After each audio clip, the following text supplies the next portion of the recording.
areas must coincide or be in tandem. In a way, I must also, to some extent, accept responsibility for this book because, as Segun points out in the book, it comes partly out of his experience and exposure in government under President Goodluck Jonathan. I take substantial responsibility for drafting Segun into the noble project Nigeria, which I did midway into my incarnation as leader of Nigeria between 1999 and 2007. I first met Segun while he was the managing director of Goldman Sachs in London, a very important position in the financial world. He was part of the bank's delegation that visited me in Abuja between 2004 and 2005 or thereabout. Both of us connected quite naturally when he was introduced as Segun. But more importantly, because I was highly impressed with his contributions during our discussions, I challenged Segun, who was a diasporan, to get more involved from his base in London in our nation-building efforts here in Nigeria. I am pleased to indicate that my call considerably inspired Segun to establish the Nigeria Leadership Initiative, NLI, that was registered in the United Kingdom in 2006. NLI's mission is to create a growing global network of credible, accomplished, community-inspired Nigerian leaders committed to taking responsibility for driving positive change in Nigeria and Nigerian communities.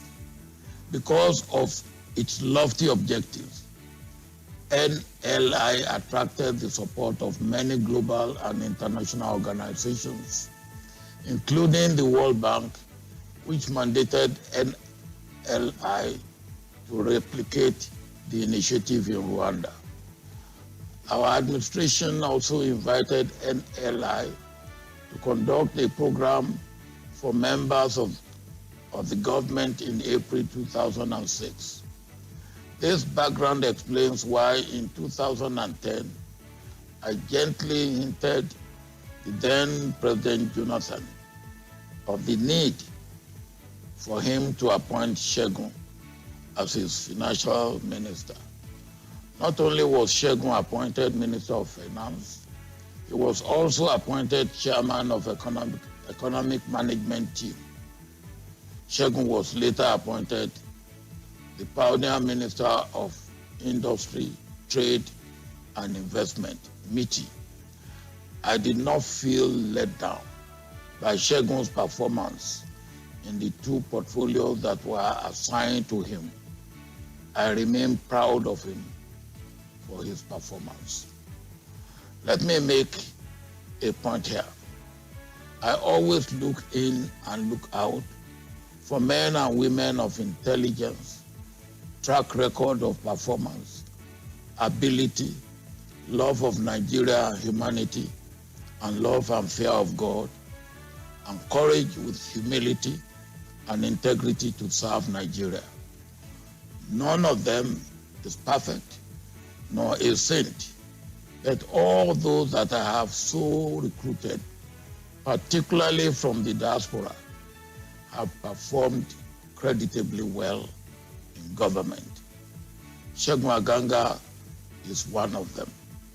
So is Ngozi Okonjo-Iweala, Leslie Obiora, Akin Adesina, Riwanu Lukman, and Bayo Ogunlesi. There are others who secured international appointments after their services at the national level under my watch. Among such distinguished ones are Amina Mohammed, Babatunde Oshotimehin, Ngozi Okonjo-Iweala, Obi Ezekwesili, and Akin Adesina, after he had initially been encouraged by me to serve at home. The point I'm making is that we have both at home and in the diaspora Nigerians who have attained world and best standard in their character, professions, attributes, performance, and reputation in all walks of life. With such men and women, why are we underperforming at home? I will come to this later. For now, I say without equivocation that Olusegun Aganga stands out as one of the best in these categories of best performers, home and away. Since this book will be reviewed by the reviewer, and since the author will of course talk a bit about the book when he speaks to us, I will not preempt them. Then, judging from the reading of substantial part of the book and part of the review of the book, it is a timely and a relevant book for Nigeria, coming out of practical experience, exposure, professional understanding, and interaction. Yes, Nigeria is a potential jewel of Africa, if you want to put it that way, but we have never attained that position. Can you reclaim what you have never had or attained? Here I have my first minor disagreement with Segun on this book. It is not in terms of the content, which I will come to later, but in terms of the title. Should it be reclaiming or claiming the jewel of Africa? If we have not reached there, which we have not, our first assignment is to reach there. Not long ago, I decided to have on record the experiences of some of Nigerian ambassadors from independence to date. One of the first set of ambassadors, Ambassador Ogunsulure, during the interview, recollected that at the first meeting of the United Nations General Assembly, attended by Prime Minister Tafawa Balewa, for the admission of Nigeria as a member of the United Nations on October 7, 1960, Nigeria was referred to as giant in the sun. As at that time, the expectation of Africa and the rest of the world was for Nigeria to be a giant in the world. But over the past 63 years, we have not lived up to expectation. We have disappointed ourselves. We have disappointed Africa. We have disappointed the black race, and we have disappointed the world. What Segun has tried to identify, itemize, and recommend in this book is the way forward. But the beginning of charting a new course for ourselves is to admit our failure, because we have not always put the round peg in the round hole. We are carried along by ego, an emotion of selfishness, and self-centeredness, ethnic and religious jingoism, with total lack of understanding of the world we live in, and gross misunderstanding of what development entails, and how to move fast and continuously on the trajectory of development. In these connections, let me identify two of the major issues which are interrelated on the factors for all-round development.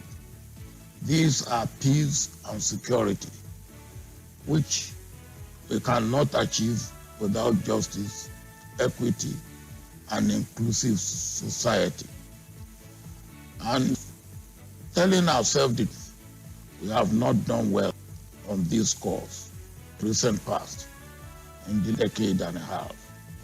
And we also point at the issue of education. There are over 20 million children that should be in school are not in school. We do not need an oracle to tell the consequences that for tomorrow. The skill acquisition, empowerment and employment of youth will seem to be ignored or not to be appreciated. We do not need to look far for remote causes of banditry, Boko Haram, kidnapping and other organized crime. We are living dangerously on the care of gunpowder, driving more people into poverty through good policy, poorly and thoughtlessly implemented, or bad policy and no policy at all. Our population is made of men and women on equal numbers. We have not given enough appropriate and adequate attention to all aspects of preparing women for all-round development programs for a community, a state, a nation, or even the continent of Africa, the whole world. Fail to get all hands on deck, we will be diminished in all our instruments and capacity for development. Women have important role to play on the development agenda. The other point, and the title of the where I will again, in a small way, with Shegun in his book, is the issue of leadership. Adequate emphasis is not placed on leadership as the crucial and critical defining and decisive factor in determining the shape, form, direction, speed, content, and trajectory development for any human organization, and especially for a nation like Nigeria. This is Morning Crossfire. Stay with me, here on Nigeria Info after the break. Listen to the concluding panel. Take your views on. This is Nigeria Info Morning Crossfire.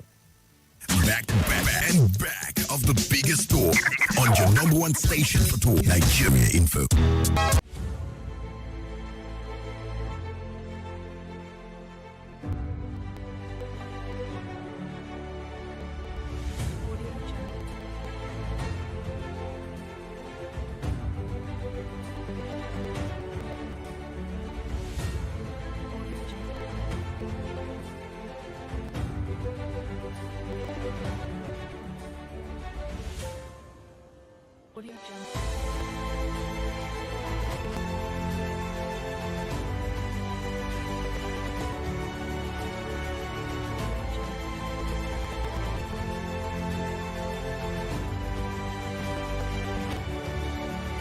Nothing breaks the news like the news. Trust me, I can prove it. I do it every morning on Morning Crossfire from 5 a.m. to 9 a.m. on Nigerian Info 95.1. And I'm Femi D. Amede.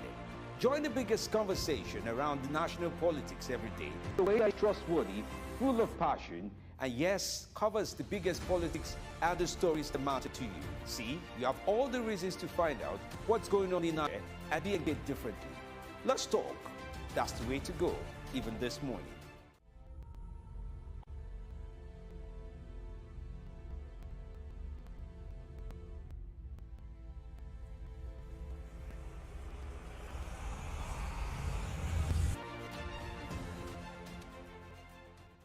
This is Nigeria Info.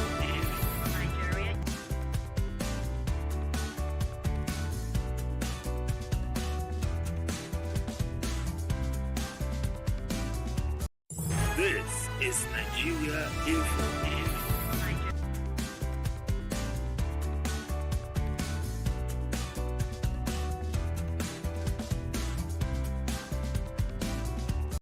This is Nigeria Info.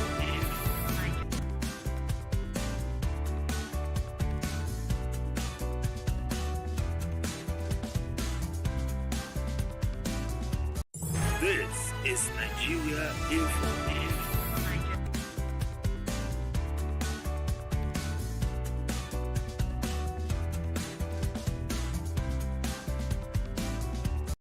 This is Nigeria Info.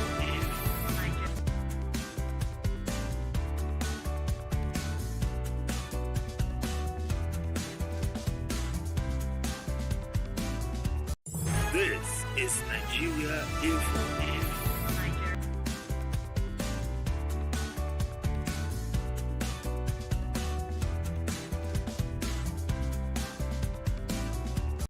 This is Nigeria Info.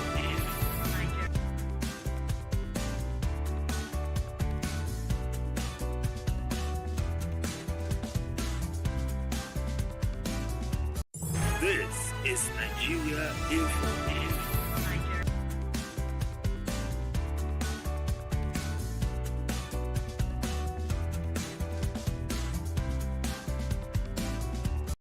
This is Nigeria Info.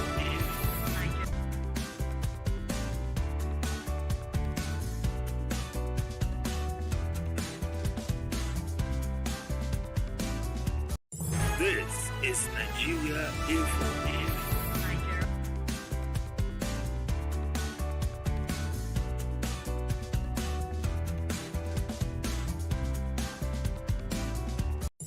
This is Nigeria Info.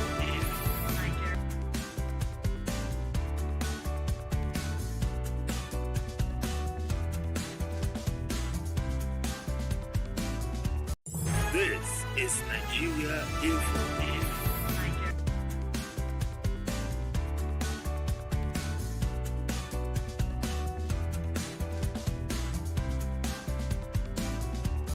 This is Nigeria Info.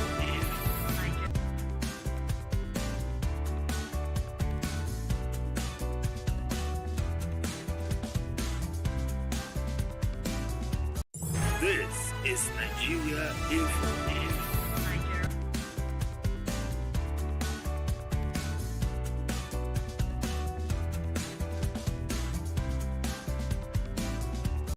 This is Nigeria Info.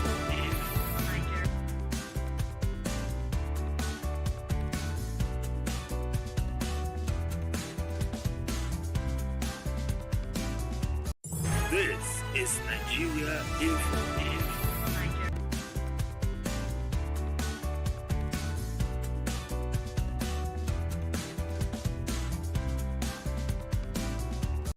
This is Nigeria Info.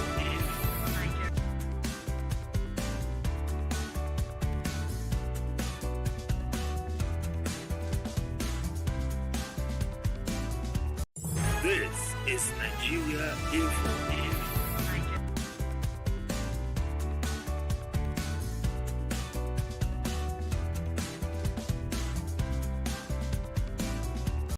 This is Nigeria Info.